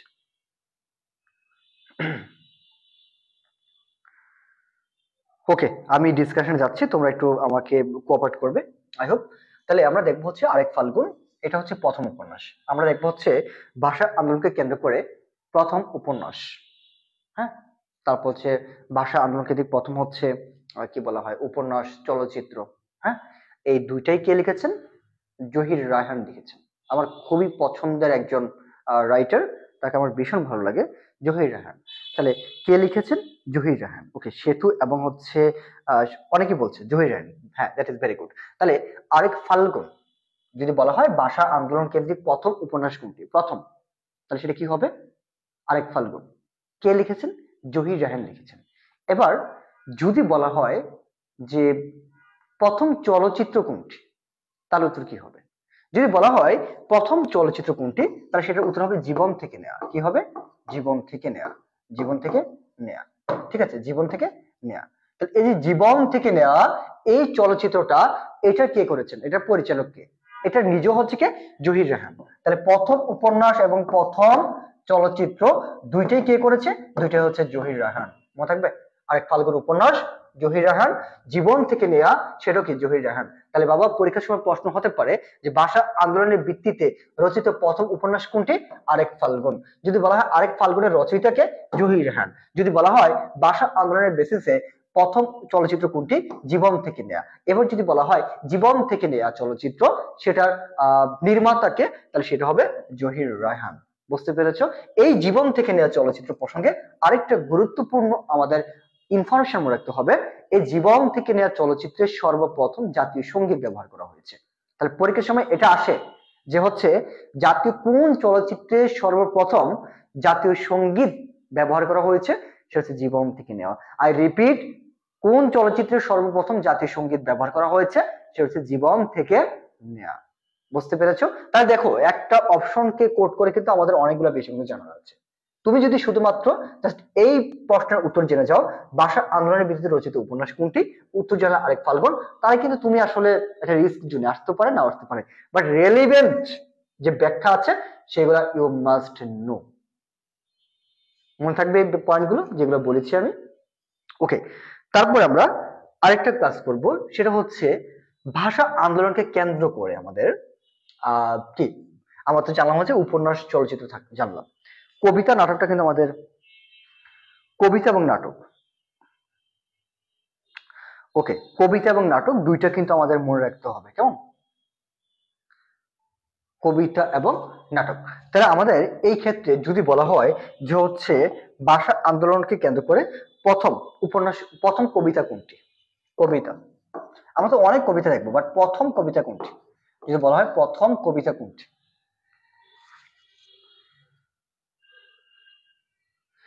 ওকে, ছোট ভাই ক্লাস করছে, ছোট ভাই হচ্ছে নিয়ে এসে ক্লাস, ওকে হচ্ছে আমি কিটকেট কিনে দেবো, হ্যাঁ ওকে নিয়ে আসবো, অথবা তুমি আমার সাথে দেখা করবো, ওকে আমি কিটকেট কিনে তোমার কাছে পাঠিয়ে দেবো, ঠিক আছে? ওকে, তাহলে আমরা এবার আসি যে যদি বলা হয় প্রথম কবিতা কোনটি, এটা কিন্তু আসতে পারে, প্রথম কবিতা এবং হচ্ছে প্রথম নাটক, এই দুইটা কিন্তু গুরুত্বপূর্ণ। তাহলে আমরা ভাষা আন্দোলন নিয়ে যখন পড়বো, উপন্যাস জানতে হবে, চলচ্চিত্র জানতে হবে, কবিতা জানতে হবে, নাটক জানতে হবে। তাহলে আমরা দেখবো এখানে কবিতা, সেটা কোনটা, কবিতা হচ্ছে এক্স্যাক্টলি কাঁদতে আসেনি, তাহলে কিসের জন্য এসেছি, কাঁদতে আসেনি, ফাঁসির দাবি নিয়ে এসেছি। কেন এসেছি, ফাঁসির দাবি নিয়ে এসেছি। তাহলে প্রথম কবিতা কাঁদতে আসেনি, ফাঁসির দাবি নিয়ে এসেছি। ওকে, এটা কিন্তু পরীক্ষার জন্য গুরুত্বপূর্ণ, আমরা যা পড়ছি সবগুলো গুরুত্বপূর্ণ পয়েন্টই পড়ছি, আননেসেসারি একটা ইনফরমেশন কিন্তু আমরা এখানে দিচ্ছি না, ঠিক আছে? কাঁদতে আসেনি, ফাঁসির দাবি নিয়ে এসেছি, ওকে, ফাঁসির দাবি নিয়ে এসেছি। এখন বাবা পরীক্ষার সময় তুমি এটা দেখলা না, বললো যে কাঁদতে আসেনি, ফাঁসির দাবি নিয়ে এসেছি, এ কবিতা কবি কে লিখেছেন, তাই না? একটু তোমাদেরকে চেপে ফেলে দিতে পারে। সেই কবির নাম হচ্ছে কবি মাহবুবুল আলম চৌধুরী। আই রিপিট, কবি মাহবুবুল আলম চৌধুরী, মনে থাকবে, কবি মাহবুবুল আলম চৌধুরী। ঠিক আছে, তাহলে আমরা দেখলাম প্রথম কবিতা কোনটি, কাঁদতে আসেনি, ফাঁসির দাবি নিয়ে এসেছি, কে লিখেছেন, কবি মাহবুবুল আলম চৌধুরী লিখেছেন, ঠিক আছে? ওকে, এবার প্রথম নাটক, খুব গুরুত্বপূর্ণ, প্রথম নাটক আমার এখানে মনে হয় এই চারটার মধ্যে কিন্তু অপশনে দেওয়া আছে, প্রথম নাটক কোনটি, ভাষা আন্দোলন ভিত্তিক প্রথম নাটক কোনটি, ভাষা আন্দোলন ভিত্তিক প্রথম নাটক কোনটি, ফার্স্ট,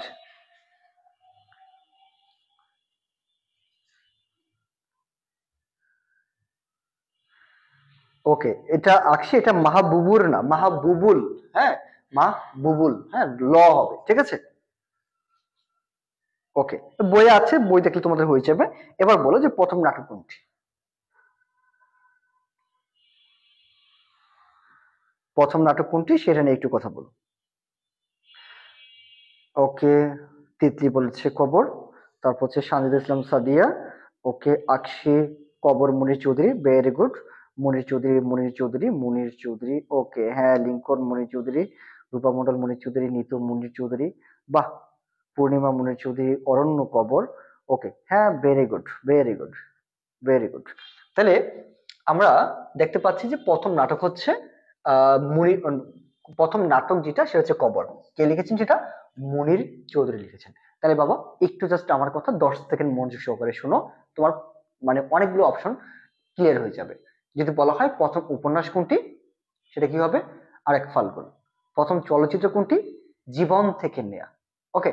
প্রথম কবিতা কোনটি, কাঁদতে আসেনি, ফাঁসির দাবি নিয়ে এসেছি। প্রথম নাটক কোনটি, কবর। এবং এট এ টাইম আমরা কে কোনটা লিখেছে সেগুলো কিন্তু আমরা জেনে গেছি।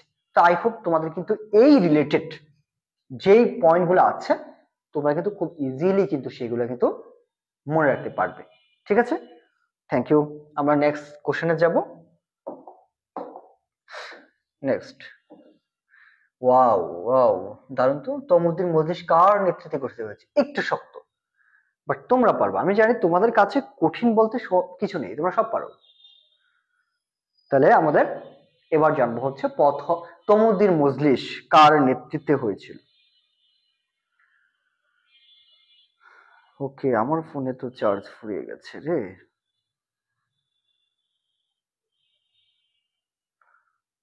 ওকে, তমুদ্দিন মজলিস।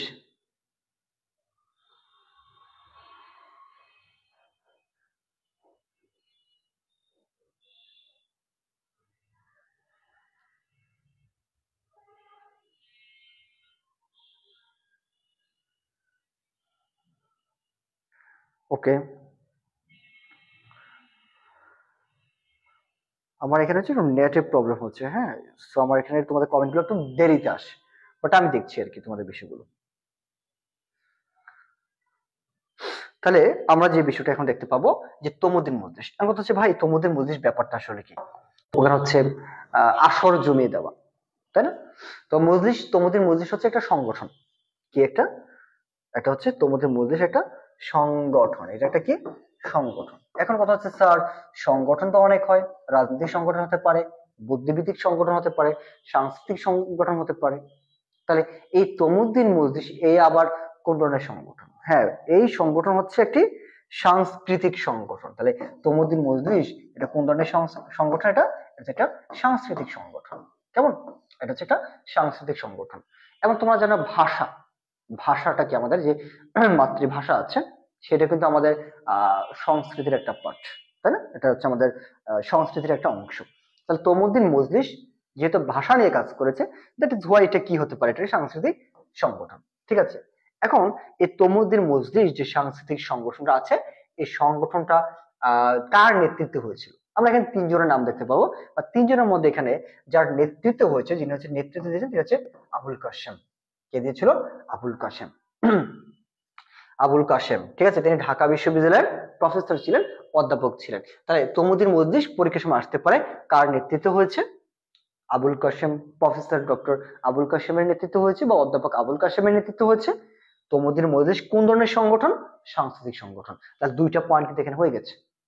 ওকে, আরেকটা গুরুত্বপূর্ণ বিষয় আমাদের মনে রাখতে হবে পরীক্ষা আসার মতো, সেটা হচ্ছে তমুদ্দিন মজলিসের তত্ত্বাবধানে একটা পুস্তিকা গঠিত হয়েছিল, পুস্তিকা প্রকাশ হয়েছিল। তোমরা জানো পুস্তক, পুস্তিকা, নাটক, নাটিকা এগুলো কি অর্থে ব্যবহৃত হয়? ক্ষুদ্রার্থে ব্যবহৃত হয়, রাইট? তাহলে পুস্তিকা এটা একটা ছোট্ট বই, ছোট গ্রন্থ। তাহলে এটা পরীক্ষার সময় আসে যে তমুদ্দিন মজলিস কার নেতৃত্বে, মানে তমুদ্দিন মজলিসের নেতৃত্বে কোন পুস্তিকা প্রকাশিত হয়েছিল? সে হচ্ছে পাকিস্তানের রাষ্ট্রভাষা বাংলা না উর্দু, পাকিস্তানের রাষ্ট্রভাষা বাংলা না উর্দু, এই নামে একটি পুস্তিকা প্রকাশিত হয়েছিল। তাহলে আমি তিনটা পয়েন্ট আবার তোমাদেরকে সামারি করে দিচ্ছি। তমুদ্দিন মজলিস কোন ধরনের সংগঠন? সাংস্কৃতিক সংগঠন। কার নেতৃত্ব হয়েছিল? অধ্যাপক আবুল কাশেমের নেতৃত্ব হয়েছিল। তমুদ্দিন মজলিসের একটি বিশেষ সৃষ্টি কি, অবদান কি? তাদের একটা পুস্তিকা প্রকাশিত হয়েছিল, সেই পুস্তিকার নাম কি? পাকিস্তানের রাষ্ট্রভাষা বাংলা না উর্দু। বুঝতে পেরেছো বিষয়টা? তাহলে এই তিনটা, আরো কিছু পয়েন্ট আছে, বাট আপাতত এই তিনটা পয়েন্ট তোমরা খুব মাথায় মনে রাখো। তোমরা দেখতে পাচ্ছ প্রত্যেকটি কোশ্চেনে আমরা কি দেখতে পাচ্ছি যে হচ্ছে অন্তত তিনটে চারটে করে আমরা এক্সট্রা ইনফরমেশন তোমরা জানতেছি। ঠিক আছে, ওকে। চার্জ ফুরিয়ে যাবে, চার্জ দিবা, তারপর ক্লাসে থেকে যাবা। ওকে, আমিও আছি। তাহলে আমরা তোমাদের এই বিষয়টা জানলাম। নেক্সট। ওকে ওকে, ভেরি গুড। খুবই সহজ, একটু জটপট রিপ্লাই করো। যে হচ্ছে আহ ভাষা শহীদ, খুবই সহজ একটা প্রশ্ন দেওয়া আছে, ঠিক আছে? যে হচ্ছে কে ভাষা আন্দোলনের শহীদ নয়? কে ভাষা আন্দোলনের শহীদ নয়? তোমাদের কিন্তু একটা ব্যাপার আছে, তোমরা পরীক্ষার সময় সবকিছু দেখতে পাও, একটা বিষয় দেখতে পাও না। সে একটা বিষয় কি জানো? সেটা তোমরা হচ্ছে যে নয়, নয় এগুলো কিন্তু তোমরা দেখতে পাও না খুব ভালো মতো।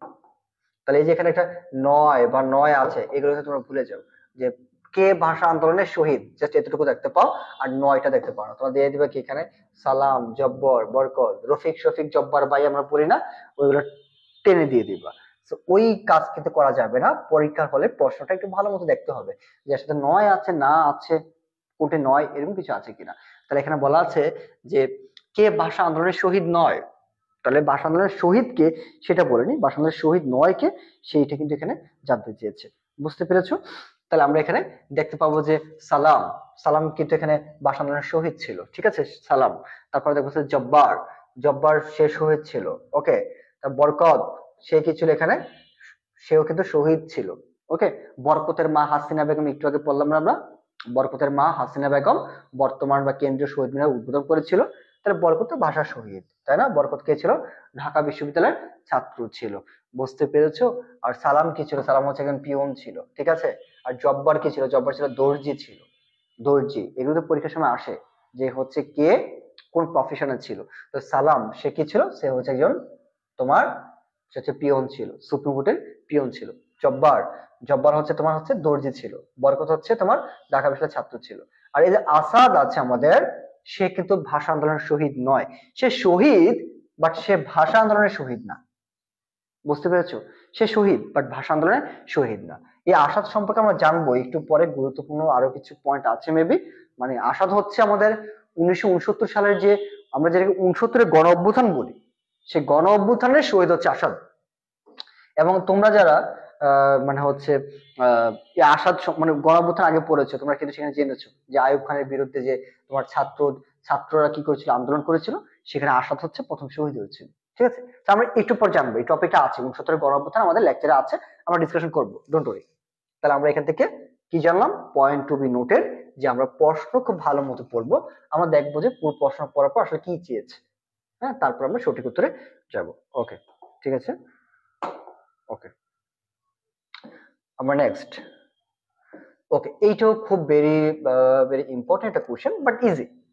অনেক ক্ষেত্রে নার্সিং কি হচ্ছে, নার্সিং এর কোশ্চেন কিন্তু খুব ট্রিকি কোশ্চেন হয়।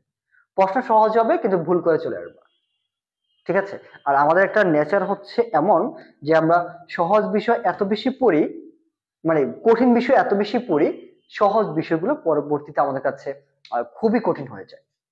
তাহলে আমাদের কিন্তু সেই ক্ষেত্রে একটু বেশি এক্সট্রা কনসার্ন থাকতে হবে যে আমরা সব পড়বো, বাট জিকে এমন একটা বিষয় যেটা অনেকগুলো স্ট্যান্ডার্ড আছে, লাইক বিসিএস স্ট্যান্ডার্ড মেনটেন করা যায়, ভার্সিটি স্ট্যান্ডার্ড আছে, মেডিকেল স্ট্যান্ডার্ড আছে, নার্সিং স্ট্যান্ডার্ড আছে। তাহলে আমরা ক্লাসটা করবো কোন স্ট্যান্ডার্ডে? যেহেতু তোমরা নার্সিং এর স্টুডেন্ট, আমরা নার্সিং স্ট্যান্ডার্ড করবো। তো আমরা নার্সিং স্ট্যান্ডার্ড কিভাবে মেনটেন করবো?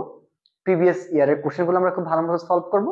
সলভ করলে আমরা বুঝতে পারবো যে আসলে কোন দাঁচে নার্সিং কোশ্চেন হয়। তা আমি যেহেতু নার্সিং স্টুডেন্ট দীর্ঘদিন যাবত পড়াই, তা আমি জানি নার্সিং এর জিকে কোশ্চেন খুবই ট্রিকি হয়। যারা ওই সিস্টেম অনুযায়ী পড়তে পারে তারা 25-এর মধ্যে 23, 24, 25 ব্যাপার না, পারতে পারে। 20 ক্রস করে কোনো ব্যাপারই না।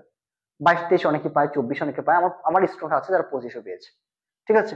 তাহলে তোমাদের একটু কনসার্ন থাকতে হবে। এই যে একটা কোশ্চেন, এটা কতদিন নার্সিং এ আসছে, প্রিভিয়াস এর কোশ্চেন সলভ করে দেখো। যে হচ্ছে বাংলাকে কোন দেশের দ্বিতীয় রাষ্ট্রভাষা করা হয়েছে? কঙ্গো, গানা, সিয়েরা লিওন, মোজাম্বিক। ওকে, ওকে, ক্লাসে কিন্তু ঝিমালে হবে না, একটু জটপট কি করতে হবে, কমেন্ট করতে হবে, ঠিক আছে। ওকে, হুম। তাহলে আমরা এখানে কি দেখতে পাচ্ছি, তোমরা অনেকে অলরেডি উত্তর করে ফেলছো যে হচ্ছে এটা সিয়েরা লিওন। যারা সিয়েরা লিওন বলেছো তোমরা সঠিক উত্তর দিয়েছো, হ্যাঁ ডেফিনেট। এটা কি হবে? এটা সিয়েরা লিওন হবে, এটা সঠিক। Good, good. তাহলে আমরা এবার নেক্সট কোশ্চেনে চলে যাব।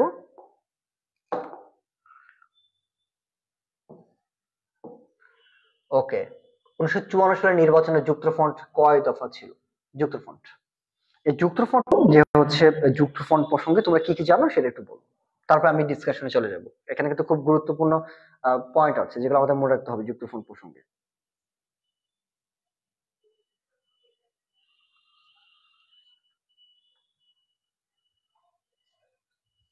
ওকে, ওকে, নেয়ার স্লো। ক্লাস তোমরা দেখতে পাচ্ছ কিনা একটু আমাকে এনশিওর করবে যে ক্লাস সবকিছু ঠিকঠাক আছে কিনা।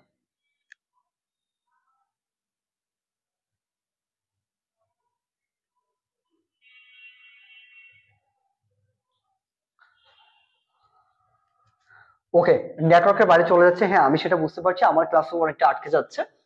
ওকে, তাহলে আমরা একটু কথা বলি যে যুক্তফ্রন্টের নির্বাচন প্রসঙ্গে, যে সেটা আসলে কবে হয়েছে, কিভাবে হয়েছে। আমরা যখন যুক্তফ্রন্ট নিয়ে কথা বলি তখন আমাদের একটি প্রি কনসেপ্ট মাথার মধ্যে ঢুকানো আছে যে যুক্তফ্রন্ট সম্ভবত হয়েছিল 1954 সালে। হ্যাঁ, যুক্তফ্রন্ট, যুক্তফ্রন্ট মানে আমরা সেটাকে 1954 বলি। যুক্তফ্রন্ট বলতে আমরা সাধারণত কি বলি, আমরা যে যুক্তফ্রন্টটাকে আমরা 1954 সালের সাথে আমরা রিলেট করে ফেলি। হ্যাঁ, 1954 তুমি বলতে পারো, কিন্তু বাবা এখানে কয়েকটা বিষয় মাথায় রাখতে হবে। যুক্তফ্রন্ট নির্বাচনটা হয়েছিল 1954 সালে। যুক্তফ্রন্ট নির্বাচন কবে হয়েছে? 1954 সালে যুক্তফ্রন্টের নির্বাচন হয়েছিল। কিন্তু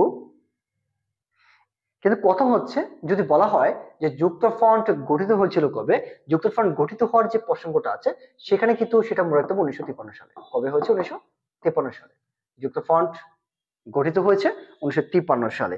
1953 সালের 4 ডিসেম্বর। তাহলে অনেক ক্ষেত্রে এরকম হয়, পরীক্ষার সময় প্রশ্ন আসে যে যুক্তফ্রন্ট গঠিত হয়েছে কবে, যুক্তফ্রন্ট গঠিত হয়েছে কবে, তখন কিন্তু তোমরা যে কাজটা করে ফেলো 1954 সাল দাগিয়ে ফেলো। বাট যুক্তফ্রন্ট নির্বাচন হয়েছে 1954 সালে, কিন্তু যুক্তফ্রন্ট গঠিত হয়েছে 1953 সালে। 1953 সালে কবে? 4 ডিসেম্বর সেটা গঠিত হয়েছে। এখন যুক্ত ফ্রন্ট বলতে কি বোঝানো হয়?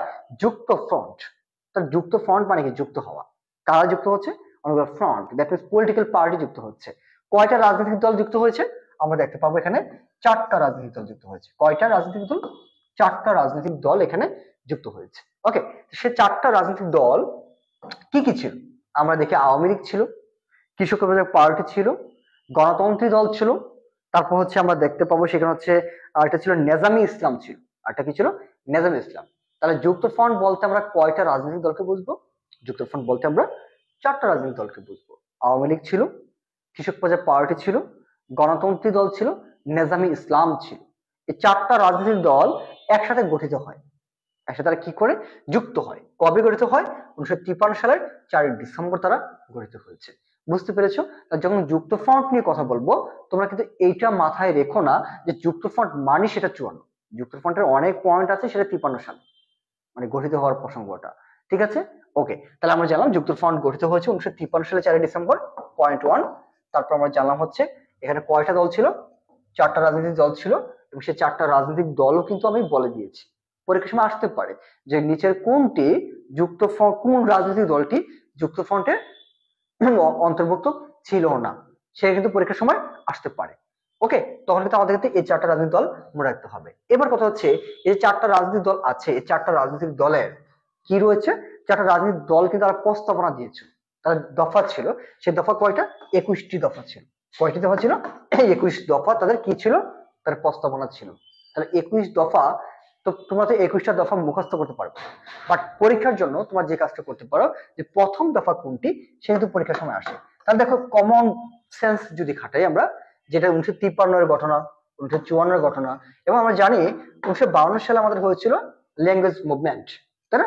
তাহলে ওই সময়টাতে সবচেয়ে আলোচিত, সবচেয়ে গুরুত্বপূর্ণ পয়েন্ট কি ছিল? ভাষা, আমাদের ভাষার অধিকার, আমাদের বাংলা ভাষা প্রতিষ্ঠা করা, তাই না? সেই দৃষ্টিকোণ থেকে এই যুক্ত ফ্রন্ট তাদের 21 দফার প্রথম দফায় কি রেখেছিল? যে আমাদের রাষ্ট্রভাষা বাংলাটাকে ইনক্লুড করেছিল। তাহলে আমরা এখান থেকে কি কি জানলাম? যুক্তফ্রন্ট গঠিত হয় 4 ডিসেম্বর 1953 সালে, যুক্তফ্রন্টের নির্বাচন হয় 54 সালে, যুক্তফ্রন্টের 4টা রাজনৈতিক দল ছিল, তাদের 21 দফা ছিল। 21 দফার প্রথম দফা কি ছিল? যে হচ্ছে রাষ্ট্রভাষা বাংলা ছিল। ঠিক আছে, এটা কিন্তু মনে রাখতে হবে। তারপর আরো কয়েকটা পয়েন্ট তোমাদেরকে মনে রাখতে হবে, সেটা হচ্ছে এই যুক্তফ্রন্টের যে নির্বাচন 54 সালে হয়, সেই নির্বাচন সরকার গঠন করে তারা, সেই সরকার গঠন করার পর মানে নির্বাচনের পর সরকার গঠন করে, সেই সরকার ক্ষমতায় ছিল মাত্র 56 দিন। কয়দিন ক্ষমতা ছিল? অনলি 56 দিন তারা ক্ষমতা ছিল। তাহলে এটা কিন্তু পরীক্ষার সময় আসে যে যুক্তফ্রন্ট সরকার বা মন্ত্রিসভা, মন্ত্রী পরিষদ কতদিন ক্ষমতা ছিল? মাত্র 56 দিন তারা ক্ষমতায় ছিল, তারপর কিন্তু সেটা ভেঙে গিয়েছে। তাহলে বেসিক পয়েন্ট, আরো অনেক ইনফরমেশন আছে, সেগুলো হয়তো আমরা অফলাইন ক্লাসে ডিসকাশন করব, বাট এই ছোট ছোট পয়েন্টগুলো কিন্তু তোমাদের জন্য অনেক অনেক বেশি গুরুত্বপূর্ণ। বুঝতে পেরেছো? ওকে, যে যেখান থেকে যুক্ত আছো আশা করছি ক্লাসটা তোমরা শিখতে পারছো। আমরা এই যে যুক্তফ্রন্ট নিয়ে আরেকটা পয়েন্ট আমরা পেয়ে যাচ্ছি এখানে। আরেকটা পয়েন্ট আমরা কি পাচ্ছি? যে যুক্তফ্রন্টে 21 দফার প্রথম দফা কি ছিল? আমরা কিন্তু মাত্র কিন্তু সেটা ডিসকাশন করে আসছি। একটু ফার্স্ট রিপ্লাই যে কি ছিল সেটা। আমরা 11তে চলে আসছি।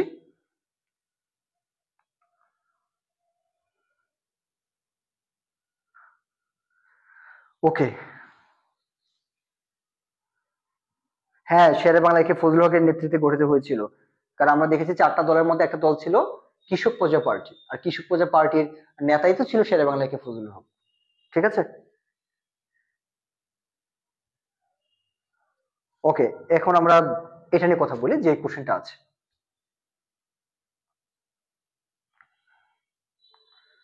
First comment.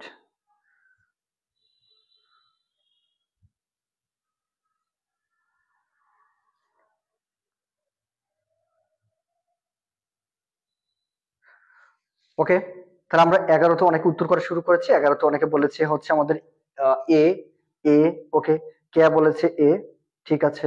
আর অনেকে বলছে এ, তারপরে সঞ্জিতা বলেছে এ, রাখি এ, অরণ্য এ, লিঙ্কন কমেন্ট কি করছে না করছে, ওকে ঠিক আছে। এবার আমরা দেখতে পাচ্ছি যে যুক্ত ফন্টের আমরা অলরেডি বলে ফেলেছিলাম যে সেটা কি হবে, আমাদের বাংলা প্রথম রাষ্ট্রভাষা করাটা হচ্ছে আমাদের পারপাস ছিল, সেটা আমরা শিখে ফেলেছি।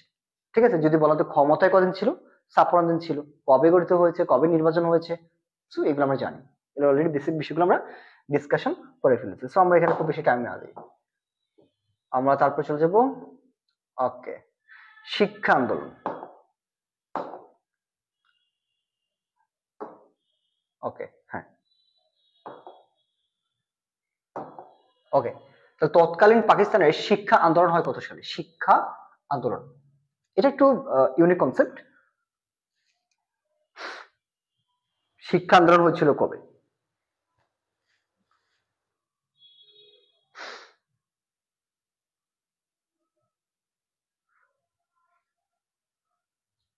তাহলে আমরা এই যে এই শিক্ষা আন্দোলনের কনসেপ্টটা কিন্তু আমাদের জন্য গুরুত্বপূর্ণ, মনে রাখতে হবে। শিক্ষা আন্দোলনটা কি সেটা নিয়ে আমি কথা বলি। এখানে শিক্ষা আন্দোলন বলতে আমরা দেখবো ওই সময়টাতে, আমি সালটা বলছি না, সালটা তোমরা কমেন্টে বলবো বলে আমি বলছি না। তো শিক্ষা আন্দোলনের সময় ওই সময় ক্ষমতা ছিল হচ্ছে আইয়ুব খান, তোমরা আইয়ুব খানকে ছিল, এবং আইয়ুব খান কিন্তু কি ছিল, সে হচ্ছে স্বৈর শাসক ছিল, তাই না?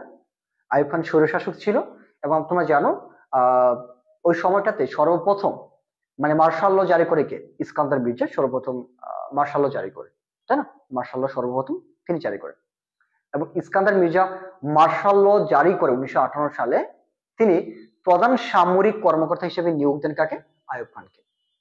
তোমরা সেই ইতিহাস হয়তোবা টুকটাক জানো। তাহলে পাকিস্তানের সর্বপ্রথম মার্শাল ল জারি করেছে ইস্কান্দার মির্জা, আর মার্শাল ল ইস্কান্দার মির্জা জারি করে সেখানে প্রধান সামরিক কর্মকর্তা হিসেবে নিয়োগ দেন আইয়ুব খানকে। আইয়ুব খান যে কাজটা করেছে, তাকে নিয়োগ দেওয়ার পর সে যে নিয়োগ দিয়েছে তাকে হটিয়ে দেয়, মানে নিয়োগ দিয়েছে ইস্কান্দার মির্জা, সেই ইস্কান্দার মির্জাকে হটিয়ে দিয়ে সে নিজে কি করে পাকিস্তানের প্রেসিডেন্ট ঘোষণা করে। বুঝতে পেরেছো, তার ক্ষমতা নেওয়ার প্রসেসটাই ছিল এক প্রকার হচ্ছে স্বৈরশাসনের মতো। ঠিক আছে, তাহলে আমরা ওই সময় আইয়ুব খানের শিক্ষা সচিব ছিল, আইয়ুব খানের শিক্ষা সচিব ছিল এস এম শরীফ। কি ছিল? এস এম শরীফ। তাহলে আইয়ুব খানের শিক্ষা সচিবের নাম ছিল কি? এস এম শরীফ। এবং এই এস এম শরীফ একটা প্রস্তাবনা দিয়েছিলেন, তার প্রস্তাবনা এমন ছিল যে শিক্ষা এমন কোনো সহজলভ্য বিষয় নয় যেটা মানুষ মানে বিনামূল্যে পাবে, শিক্ষা খুবই ভ্যালুয়েবল। তো শিক্ষা পেতে হলে সরকার মানে গার্ডিয়ান সেখানে 80% ব্যয় বহন করবে, আর সরকার বহন করবে 20%। বুঝতে পেরেছো? এটা কে বলেছিল? এস এম শরীফ। এস এম শরীফ কে ছিল? ওই যে স্বৈরশাসক আইয়ুব খানের শিক্ষা সচিব ছিল, পাকিস্তানের শিক্ষা সচিব ছিল এস এম শরীফ। এবং এস এম শরীফ সেরকম একটা স্টেটমেন্ট দিয়েছিল যে হচ্ছে শিক্ষা এতটা সহজলভ্য নয় যে সরকার এটা বিনামূল্যে দেবে, শিক্ষার একটা ভ্যালু আছে। তো ওই ক্ষেত্রে কি করা হবে, 80% গার্ডিয়ান বা যারা স্টুডেন্ট তাদেরকে ক্যারি করতে হবে, আর 20% সেটা কারা ক্যারি করবে? সেটা হচ্ছে সরকার ক্যারি করবে। তো তার এই স্টেটমেন্টের বিরুদ্ধে তোর কি করা হয়েছিল? একটা আন্দোলন হয়েছিল, সে আন্দোলনটাকে আমরা বলছি শিক্ষা আন্দোলন। এবার আসি কাজের কথায়, যে এই শিক্ষা আন্দোলনটা হয়েছিল 1962 সালে। কত সালে ঘটনা কবে? 1962 সালে। তারপর 1962 সালে আইয়ুব খানের শিক্ষা সচিব এস এম শরীফ যে স্টেটমেন্ট দিয়েছিল, সেই স্টেটমেন্টের বেসিসে আন্দোলন গড়ে উঠেছিল, যেটাকে বলছি আমরা শিক্ষা আন্দোলন। আর তার স্টেটমেন্টটা এরকম ছিল। আই হোপ তোমরা কনসেপ্টটা ক্লিয়ার করতে পেরেছো যে শিক্ষা আন্দোলন কি, কেন হয়েছিল, বুঝতে পেরেছো বিষয়টা? ওকে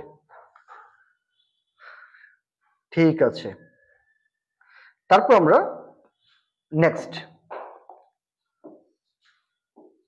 আমাদের কোশ্চেন হচ্ছে যুক্ত ফ্রন্ট কত সালে, হ্যাঁ এটা কিন্তু অলরেডি বলে ফেলেছি আমি, যুক্ত ফ্রন্ট কত সালে গঠিত হয়। এটা যুক্ত ফ্রন্ট কত সালে গঠিত হয় এটা আমি বলে ফেলেছি, তারপর তোমরা বলো এটা চটপট।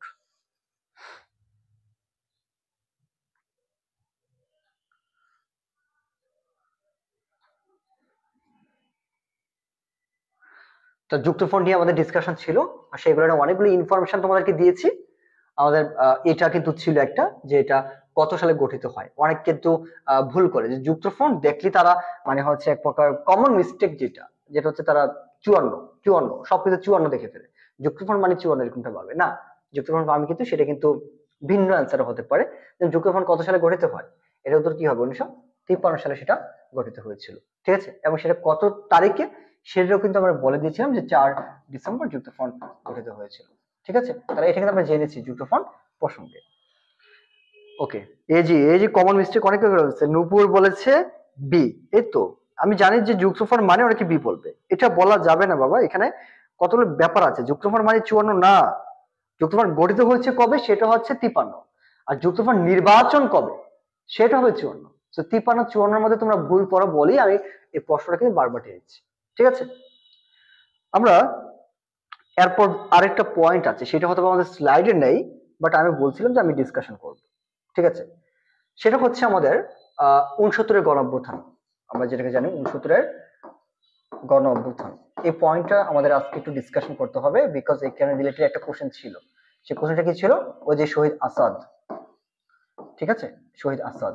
তাহলে এটা নিয়ে স্লাইড নাই, বাট হচ্ছে আমি তোমাদেরকে কিছু কোশ্চেন করব, তোমরা হচ্ছে সেই কোশ্চেনগুলোর উত্তর দেওয়ার চেষ্টা করবে এবং রেলিভেন্ট বিষয়গুলো আমি তোমাদের সাথে ডিসকাশন করে ফেলবো। ঠিক আছে, এখন 69-এর গণ অভ্যুত্থান তোমরা জানো, তোমরা কিন্তু জানো যে আগরতলার ষড়যন্ত্র মামলাটা তোমরা জানো, তাই না? তাহলে আগরতলার ষড়যন্ত্র মামলা হয়েছিল কত? 1968 সালের ঘটনা, তাই না? 1968 সালে আগরতলা ষড়যন্ত্র মামলাটা হয়েছিল। এখন আমরা দেখবো 1969 সালে গণ অভ্যুত্থান হয়। তাহলে তোমরা বলো এই গণ অভ্যুত্থান কার বিরুদ্ধে হওয়ার কথা? আমরা দেখেছি যে ওই সময়টাতে 62 বলো, 68 বলো, 69 বলো, মানে এক চিঠি ভাবে ক্ষমতা কে ছিল? আইয়ুব খান ছিল, স্বৈরশাসক আইয়ুব খান ছিল। তার মানে গণ অভ্যুত্থান যেটা হবে কার এগেইনস্টে হয়েছে? আইয়ুব খানের এগেইনস্টে হয়েছে, আইয়ুব খানকে হটিয়ে দেওয়ার জন্য হয়েছে। তাহলে কিভাবে হয়েছে, কারা করেছে এই গণ অভ্যুত্থানটা? তোমরা জানো যে কোনো বড় ধরনের বিপ্লব অভ্যুত্থান সেগুলোর নেতৃত্বে বা সেগুলোর পাওয়ার হাউস থাকে স্টুডেন্টরা। তাহলে আমরা দেখবো এখানেও পাওয়ার হাউস কারা ছিল? স্টুডেন্টরা ছিল। এবং সেখানে আমরা কি দেখতে পাই? একটা কমিটি ছিল, এসএসি, তার মানে কি student action committee. Student action committee. এখন স্টুডেন্ট অ্যাকশন কমিটিটা কি? স্টুডেন্ট অ্যাকশন কমিটি হচ্ছে যেটা কি বলি আমরা সর্বদলীয় ছাত্র সংগ্রাম পরিষদ যেটা। তো সেখানে কি ছিল? তখনকার সময়ে ছাত্রলীগ ছিল, ছাত্র ইউনিয়ন ছিল, তারপর হচ্ছে জাতীয় ছাত্র ফেডারেশন ছিল। মানে সবগুলা ছাত্র যে সংস্থা আছে তার সবাই একসাথে জড়িত হয়, একসাথে হয়ে তারা শক্তি বাড়ায়। সর্বদলীয় ছাত্র সংগ্রাম পরিষদ তারা কি করে? সর্বদলীয় ছাত্র সংগ্রাম পরিষদ গঠন করে, যেটাকে আমরা বলি স্টুডেন্ট অ্যাকশন কমিটি। সেখানে আমরা ছাত্রলীগও ছিল, ছাত্র ইউনিয়ন ছিল, তারপর ছাত্র ফেডারেশন ছিল, তারা সবাই একসাথে যুক্ত হয়ে এসএসি মানে স্টুডেন্ট অ্যাকশন কমিটি বা সর্বদলীয় ছাত্র সংগ্রাম পরিষদ তারা গঠন করে। বুঝতে পেরেছো? তারা গঠন করে। এখন তারা গঠন করে কি করেছিল? যে হচ্ছে স্বৈরশাসক আইয়ুব খানের এগেইনস্টে তারা বিপ্লব গড়ে তুলেছিল। বুঝতে পেরেছিল? তাহলে এখন বলা হতে পারে যে সর্বদলীয় ছাত্র সংগ্রাম পরিষদ বা স্টুডেন্ট অ্যাকশন কমিটি সে গঠিত হয়, সে গঠিত হয় কবে? 4 জানুয়ারি 1969 সালে। কবে ভাই?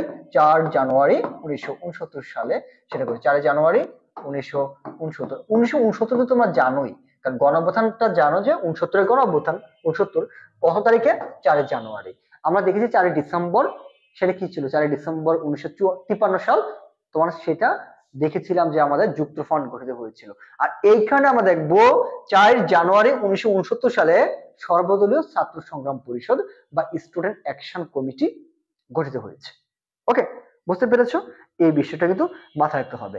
আমরা দেখেছিলাম যুক্তফ্রন্টের 21 দফা ছিল, আর এইখানে আমরা দেখবো যে হচ্ছে এই তোমার হচ্ছে যে আমাদের স্টুডেন্ট অ্যাকশন কমিটি তার ছিল 11 দফা। এগুলো তো মনে রাখতে হবে, 11 দফা। তাহলে 69-এর গণ অভ্যুত্থানে কত দফা ছিল? 11 দফা ছিল। যুক্তফ্রন্টে কত দফা ছিল? 21 দফা ছিল। বুঝতে পেরেছো? এই পয়েন্ট গুলো কিন্তু মনে রাখতে হবে। আমরা কি পড়ছি? আমরা পড়ছি 69-এর গণ অভ্যুত্থান। স্লাইডে যুক্তফ্রন্ট আছে বাদ, এটা কিন্তু আমরা ডিসকাশন করছি না। আমরা করছি গণ অভ্যুত্থান নিয়ে কথা বলছি, কারণ আমরা কিছুক্ষণ আগে শহীদ আসাদ সম্পর্কে জেনেছিলাম, তাই না? ওই প্রসঙ্গে কিন্তু আমরা এখানে কথা বলছি। ঠিক আছে, আমরা এখানে দেখবো হচ্ছে ওই সময়টাতে প্রথম শহীদ হয়েছিল কে? প্রথম শহীদ হচ্ছিল আসাদ। প্রথম শহীদ কে হয়েছিল? আসাদ। ওই তোমাদেরকে একটা প্রশ্ন করা হয়েছিল যে কে ভাষা শহীদ নয়, সেখানে ডি নাম্বার একটা অপশন ছিল না আসাদ। তা আসাদ কে? আসাদ তো শহীদ। কোন শহীদ? সে ভাষা শহীদ না, তাহলে সে 69 গণ অভ্যুত্থানের শহীদ। সে 52 পরে 69 যে গণ অভ্যুত্থান হয়েছিল সেখানে সে শহীদ হয়েছিল। এবং আসাদের বাড়ি হচ্ছে তোমার নরসিংদীতে। তোমরা দেখবা কবি শামসুর রহমানের একটা কবিতা আছে আসাদের ষাট, কবিতাটা লিখে দিচ্ছি আমি। কবিতার নামটা কি ছিল? আসাদের ষাট। আসাদের ষাট একটা কবিতা আছে। এটা পরীক্ষার সময় আসে যে আসাদের ষাট এই কবিতাটা কোন প্রেক্ষাপটে রচিত? 69 গণ অভ্যুত্থান প্রেক্ষাপটে রচিত। কে লিখেছেন? কবি শামসুর রহমান লিখেছেন। কবি শামসুর রহমান লিখেছেন। কবি শামসুর রহমানের বাড়িও নরসিংদীতে, আসাদের বাড়িও নরসিংদীতে। যখন আসাদ নিহত হয়, শহীদ হয়, তখন কবি শামসুর রহমান আসাদের স্মরণে একটা কবিতা লিখে, সেই কবিতার নাম কি? আসাদের ষাট। খুব গুরুত্বপূর্ণ পয়েন্ট কিন্তু, যে আসাদের ষাট কবিতাটা কোন প্রেক্ষাপটে রচিত? 69 গণ অভ্যুত্থান প্রেক্ষাপটে রচিত। আসাদকে 69 গণ অভ্যুত্থানের প্রথম শহীদ। এই কবিতা কে লিখেছেন? কবি শামসুর রহমান, তিনি কবিতাটা লিখেছেন। বুঝতে পেরেছো? এই পয়েন্টগুলো কিন্তু তোমাদেরকে মনে রাখতে হবে। এখানে আমরা আরেকজন মানে বিশিষ্ট ব্যক্তি, মহান ব্যক্তির নাম মনে রাখবো, যে শামসুজ্জোহা, স্যার শামসুজ্জোহা। ওনার নামগুলো আমাদের জানতে হবে, ঠিক আছে? শামসুজ্জোহা,